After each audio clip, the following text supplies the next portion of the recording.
Hey guys, welcome back to my channel. तो आज अपन जाएंगे हल्दी घाटी में 1576 में मेवाड़ के महाराणा प्रताप थे, उनका युद्ध हुआ था राणा मान सिंह से, जो उस समय मुगल एम्पायर का जनरल था। तो वो बहुत बड़ा युद्ध हुआ था।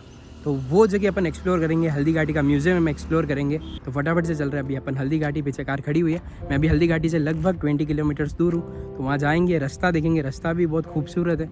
वो वैसे धीरे धीरे टाइम के साथ उस रास्ते को डेवलप किया गया है लोगों के आने जाने के लिए, टूरिस्ट के लिए।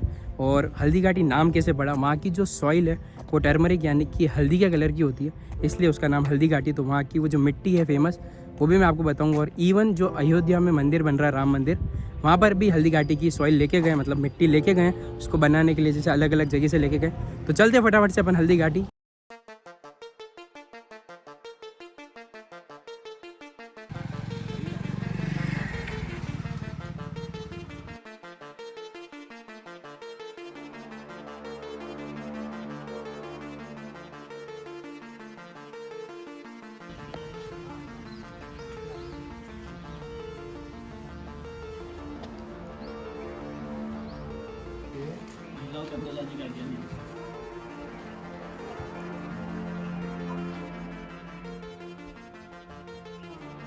दो 2000 साल पुरानी माता जी का मंदिर है। तो वो गुफा में अपन ने देखा, वहाँ पे नियम भी लिखा हुआ है कि महिलाएं उस गेट के आगे दर्शन ना करने जाएं। और वहाँ पे महाराणा प्रताप भी पूजा करते थे। माना जाता है कि किसी को कोई दिक्कत हो, प्रॉब्लम हो, कोई बीमारी हो पुरानी से पुरानी, और वो ठीक नहीं हो रही, तो यहाँ पर लोग आके अपनी बोलमा करते हैं तो वो ठीक हो जाती है, जो मान्यता है। और देखो वो पीछे की साइड में बादशाही बाग बना हुआ है। देखो तो ये बादशाही बाग है। ये देखो पीछे की साइड में ऐसा छोटा सा ये बना रखा है छाया टाइप, शायद जहाँ पे जनरल बैठता होगा। और ये पूरा जो खाली है, पूरा यहाँ से लेकर ठेठ पीछे तक वहाँ पे सेना बैठती होगी, और जो ऑर्डर्स होते होंगे सेना के लिए वो मिलते होंगे। तो ये ऐसा बना हुआ है। तो बादशाही बाग जो ये है, वो मुगल की जो सेना थी परेशान हो गई थी जब महाराणा प्रताप से लड़ते लड़ते और जीत नहीं पा रही थी। तो यहाँ रुकने के लिए, रेस्ट लेने के लिए उन्होंने ये जो बाग है इसकी स्थापना करी थी, और इसका नाम फिर उस हिसाब से बादशाही बाग पड़ा। मुगल नाम है ये, इसीलिए मुगल नाम है क्योंकि उन्होंने ही इसकी स्थापना करी थी। तो ये है, ये देखो ये इस टाइप का बना हुआ है। और इसको मतलब लुक देने के लिए फिर बाद में गवर्नमेंट ऑफ इंडिया ने इसको डेवलप किया होगा, ऐसा ये लुक दिया पत्थर वत्थर लगा करके। तो ये है। अब आगे जाते हैं। आगे पूरा मैं पूरा बाग एक बार दिखा देता हूँ आप लोगों को, कितना बड़ा बाग है ये। मेरे हिसाब से यहाँ पे जो भी पूरी सेना थी, पूरी की पूरी सेना रुक सकती थी इजीली। पर इसमें दिक्कत ये है कि ये चारों तरफ से पहाड़ों से घिरा हुआ है। देखो पीछे पहाड़ ही पहाड़ है। तो उस समय जो छापामार युद्ध था, महाराणा प्रताप की स्पेशलिटी, उनकी सेना में जो आदिवासी लोग थे, तो वो लोग ऊपर से तीर कमान फायर करते थे सेना पे, इसलिए वो लोग जीत नहीं पाए इतना। तो अब आगे अपन देखते, कवर करते हैं कि आगे और क्या क्या है।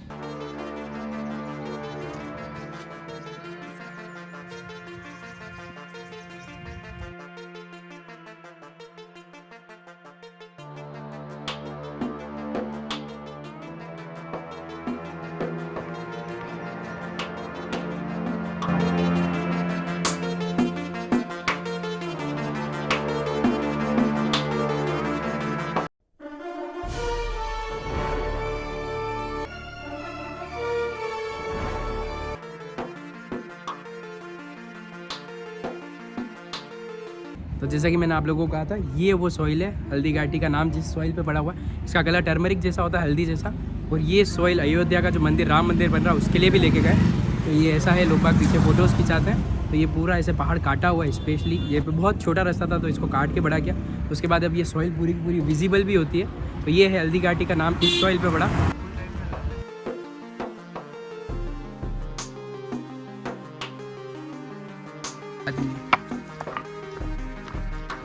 देख भाई, ये रास्ता बंद है, यहाँ जाना अवैध है, ठीक है।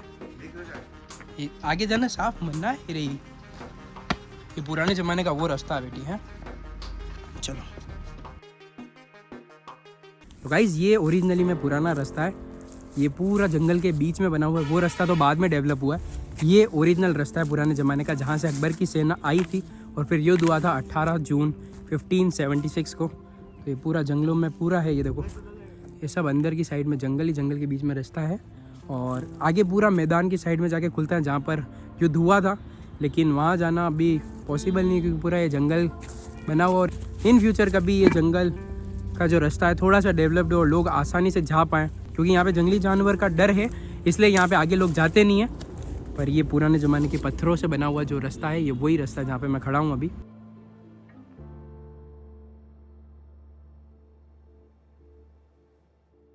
तो ये गेट बना हुआ और पीछे की साइड में वो रास्ता जितना मैं थोड़ा सा जा पाया वो बताया ये गेट बंद है और यहाँ नहीं जाते लोग पाक। तो ये पूरा ऐसे पीछे की साइड में ओरिजिनल जो पुराना रास्ता है जहाँ से अकबर की सेना एंटर हुई थी, जो इधर से मतलब सेना आती जाती थी, ये वो उस ज़माने का रास्ता है। लेकिन ये बंद है, यहाँ पे जा नहीं सकते। गवर्नमेंट ऑफ इंडिया ने दूसरा रास्ता बना रखा है टूरिस्ट के आने जाने के लिए। तो अब आगे चलते हैं और आगे देखते हैं आगे और क्या क्या है एक्सप्लोर करने का।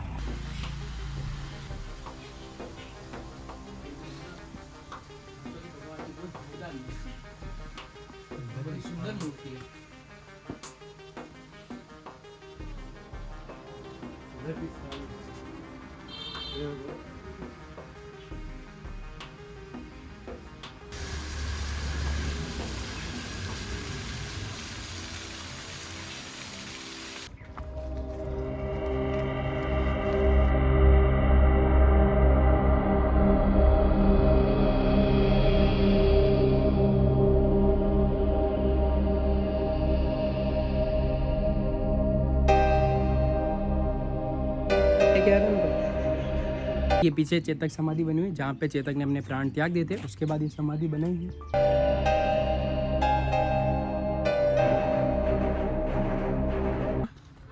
वहाँ पे कोई नाला था, वो कूदा था, फिर वहाँ चेतक ने आके अपने प्राण त्याग दिए थे। बादशाही बाग के बाद ये सेकंड स्पॉट है जो मेजर देखने का है। ये चेतक की समाधि बनी हुई है। ऊपर की साइड में पीछे एक नाला था, 22 फीट का नाला था। महाराणा प्रताप को जब बचा के चेतक, युद्ध से बचा के चेतक ला रहा था तो पहले ही उसकी एक टांग तो लग चुकी थी, 3 टांग पे दौड़ रहा था चेतक। और फिर उसने लास्ट में 22 फीट का ये जो नाला था जंप किया था महाराणा प्रताप को सेव करने के लिए।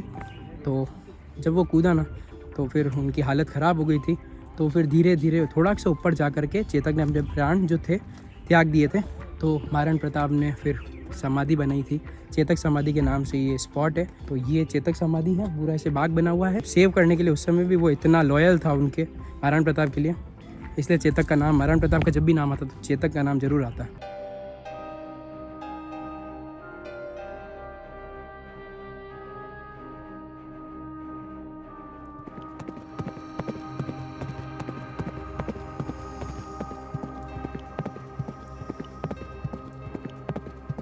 सामने की साइड में चेतक समाधि बनी हुई थी, उसके सामने ये स्कल्पचर बनाया है चेतक का और महाराणा प्रताप का, जहाँ पे लोग फ़ोटो वोटो लेते हैं। ये अभी रिसेंटली बना है कुछ साल पहले, यहाँ पे लोग आते हैं फ़ोटो वगैरह खींचते हैं। काफ़ी अच्छा बना हुआ है।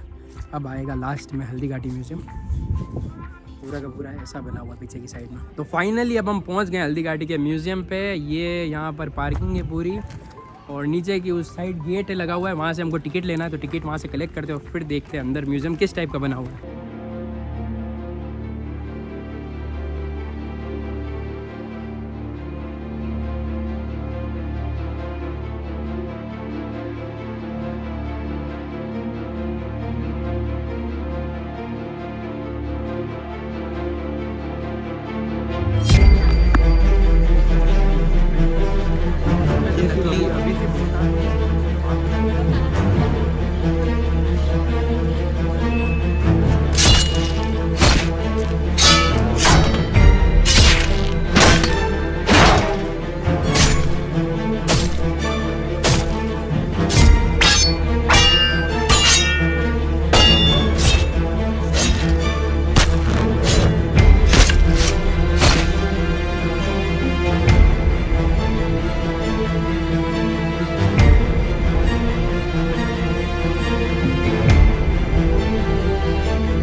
तो गाइज हम म्यूज़ियम के अंदर आ गए हैं। टिकट था 120 रुपीज़ पर पर्सन।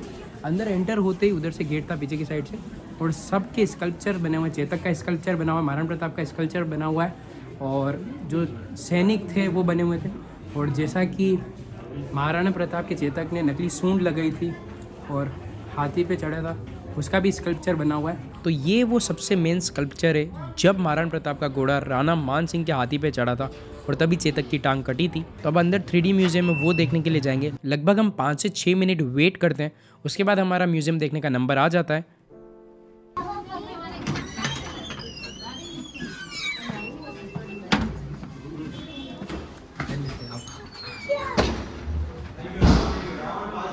ये रहा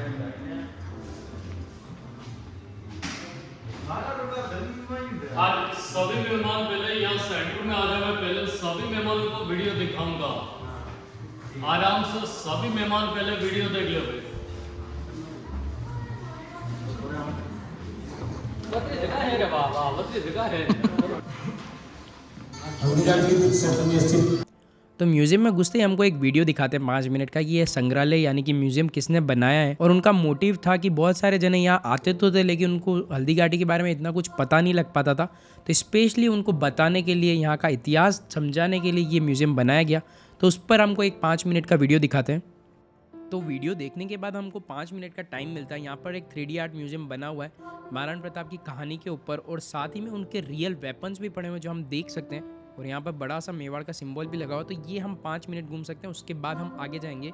तो ये उनकी रियल तलवारों में से एक तलवार है, ढाल है, और साथ ही में इन्फॉर्मेशन दे रखी है कि 28 फरवरी 1572 में महाराणा उदय सिंह की मौत के बाद जब महाराणा प्रताप का राज्याभिषेक हुआ, तो ये सब इन्फॉर्मेशन के साथ धीरे धीरे कहानी आगे बढ़ रही है। ये उनकी रियल ढाल, कवच, ये मतलब बहुत सारी ढाल कवचों में से एक है। धीरे धीरे ऐसे कहानी आगे बढ़ती है और अब आगे देखेंगे आगे और क्या एक्सप्लोर करने का।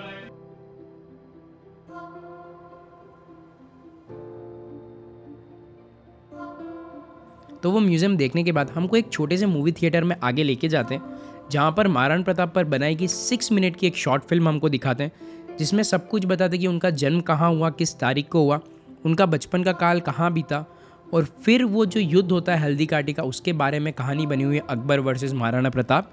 तो वो एक हमको शॉर्ट फिल्म दिखाते हैं यहाँ पर। शॉर्ट फिल्म देखने के बाद हम जब आगे बढ़ते हैं तब 3D स्कल्पचर, लाइट और साउंड के साथ हमको महाराणा प्रताप के जो की मोमेंट्स होते हैं उनकी लाइफ में, वो बताते हैं। ये वनवासी जीवन व्यतीत करने लगे।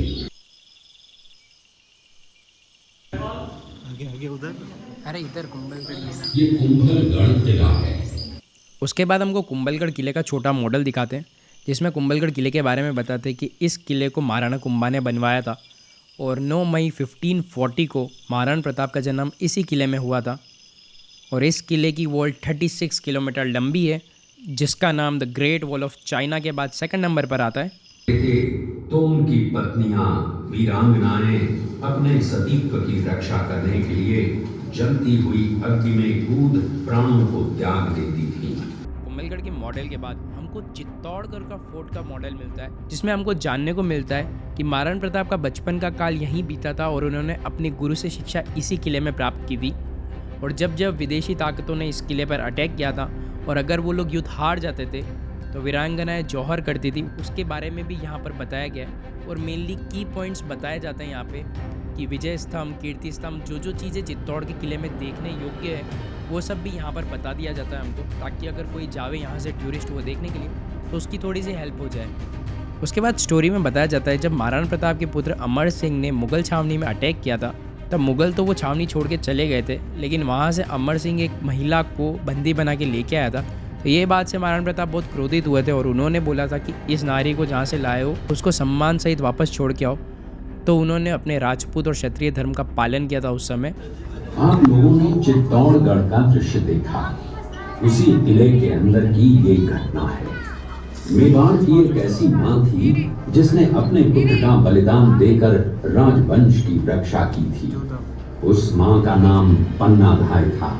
दूसरी तरफ हाथ में तलवार लिए खड़ा ये बनवीर सिंह एक दासी पुत्र है। ये कुंवर उदय सिंह की हत्या करके मेवाड़ की राजगद्दी प्राप्त करना चाहता था। एक रात्रि बनवीर सिंह को मौका मिला। वो राजकुमार उदय सिंह के बड़े भाई विक्रमादित्य सिंह की हत्या करके राजमहल की तरफ आगे बढ़ा। इसकी सूचना पन्नाधाय को लग गई। तभी पन्नाधाय ने अपने पुत्र चंदन को राजसी कपड़े पहनाकर पलंग पर सुला दिया और उदय सिंह को एक टोकरी के अंदर छिपाकर पत्तों से ढक के महल के बाहर निकालकर गुप्त रास्ते से कुंभलगढ़ भेज दिया। बनवीर सिंह जब तलवार लेकर राजकक्ष में आया तो उसने पन्नाधाय से कड़क आवाज में उदय सिंह के लिए पूछा, तो पन्नाधाय ने चंदन की तरफ इशारा किया। बनवीर ने चंदन को उदय सिंह समझकर चंदन की हत्या कर दी और ये समझने लगा कि मैंने राजकुंवर उदय सिंह को मार दिया। वही राजकुंवर बड़े होकर राजा बने और अपने नाम का उदयपुर नगर बसाया जो यहाँ से 40 किलोमीटर दूर है। इस दृश्य में देखिए महाराणा प्रताप अपनी प्रतिज्ञा का पालन करते हुए। महाराणा प्रताप ने प्रतिज्ञा की थी कि जब तक अपनी मातृभूमि को शत्रुओं से मुक्त नहीं करा लेता तब तक न तो मैं महलों में रहूंगा, न किसी धातु के पात्र में भोजन करूंगा, न किसी गद्दी के बिछौने पर सोऊंगा। पत्ते ही भोजन के पात्र होंगे, जमीन ही बिछौना होगा। इस प्रतिज्ञा का पालन उन्होंने 21 वर्षों तक जंगलों में रहकर किया। इस दृश्य में देखिए महाराणा प्रताप वृक्ष के नीचे बैठकर पत्तों पर खाना खाते हुए। इसी कारण हम आज भी महाराणा प्रताप को श्रद्धा व सम्मान से याद करते हुए देशभक्ति की प्रेरणा प्राप्त करते हैं।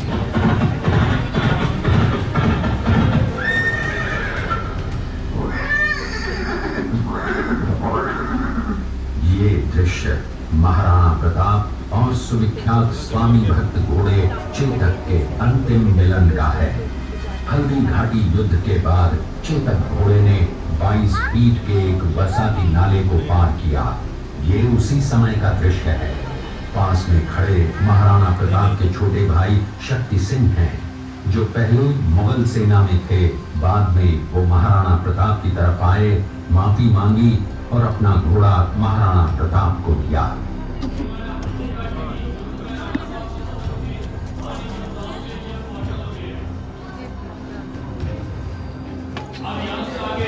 संग्रहालय समाप्त होगा और मेवाड़ी संस्कृति चालू होगी। आइए सभी मेहमान आगे। तो गाइज यहाँ से एग्जिट था, यहाँ से हमने एग्जिट लिया। पूरा का पूरा जो था संग्रहालय वो दिखाया था। मेन इसका ही टिकट था 120 रुपीज़ का। अब आगे पीछे की साइड में ये बने हुए हैं सब कुछ मॉन्यूमेंट्स टाइप और स्कल्पचर्स बने हुए हैं, वो एक्सप्लोर करेंगे। और यहाँ का मेन फेमस है गुलाब जल, मतलब क्षेत्रीय गुलाब फेमस है, तो उससे जो जो चीज़ें बनती है वो आप यहाँ से बाय कर सकते हो। यहाँ पे काउंटर है, शॉप्स लग रही है और यहाँ पे फिर ऐसे बोटिंग कर सकते हो। पीछे की साइड में यहाँ पे बोटिंग का वो पार्क बना रखा है और अलग अलग अलग शॉप्स हैं पीछे की साइड में। कपड़ों की हैं, यहाँ पे गुलाब जल की हैं और शरबत की हैं, तो वो भी आप बाय करना चाहो तो कर सकते हो। और पुराने ज़माने जो मेवाड़ संस्कृति थी उनके स्कल्पचर्स या फिर आप कह लो मूर्तियाँ टाइप बनी हुई मॉन्यूमेंट्स।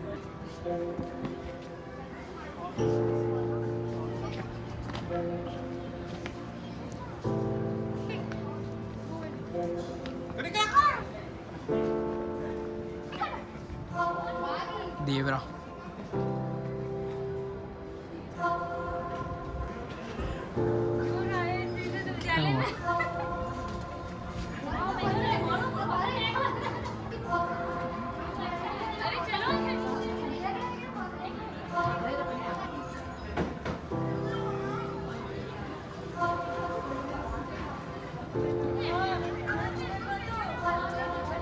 तो ये स्कल्पचर्स बने हुए हैं यहाँ पे अलग अलग तरीके के कि पुराने ज़माने में लोग कैसे रहते थे। जैसे अभी तो ट्यूबवेल आ गए पानी निकालने के लिए, लेकिन यहाँ पे जैसे पावटी बनी हुई है, तो पुराने ज़माने में ऐसे ये बैल घूमते थे और ये जो चक्र लगा हुआ है पीछे की साइड में वो घूमता था, तो वो फिर पानी निकालता था कुएँ के अंदर से या कोई नहर होती थी उसके अंदर से। तो ये मोस्टली अधिकतर अभी आप गाँव में जाओगे, विलेज एरिया में जाओगे तो आपको वैसे भी दिख जाएगा। ऐसा इतना भी कोई पुराना नहीं है, लेकिन हाँ अब तो ट्यूबवेल आ गए, मोटर आ गई, तो ये सब पुराने ज़माने की है मोस्टली अगर आप मानो तो ये सब बना हुआ है, काफ़ी सुंदर बना हुआ है म्यूज़ियम। 120 रुपीज़ तो मेरे हिसाब से बहुत सही बना हुआ है, जब तक कोई दिक्कत नहीं है।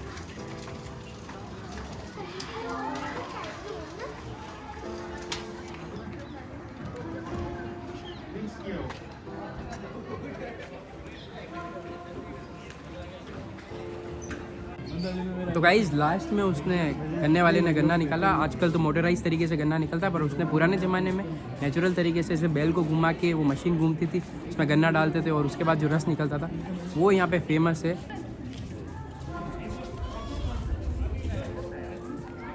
तो वापस से हम वहाँ पे उसी स्पॉट पे आ गए जहाँ से हमने एंट्री ली थी। मेन गेट वो है, वहाँ से टिकट चेक होता है, एंट्री लेते हैं हम। उसके बाद पीछे की साइड से एंट्री है म्यूज़ियम के लिए, वहाँ से एंट्री लेते हैं और इधर एग्जिट है पीछे की साइड से। तो गाइज़ आपको पूरा हल्दी घाटी का वीडियो पसंद आया हो, जैसा मेरे से हो सका मैंने उतना एक्सप्लोर करने की कोशिश की। वीडियो पसंद आया हो तो वीडियो को लाइक करना, शेयर करना, सब्सक्राइब करना। Thank you so much guys.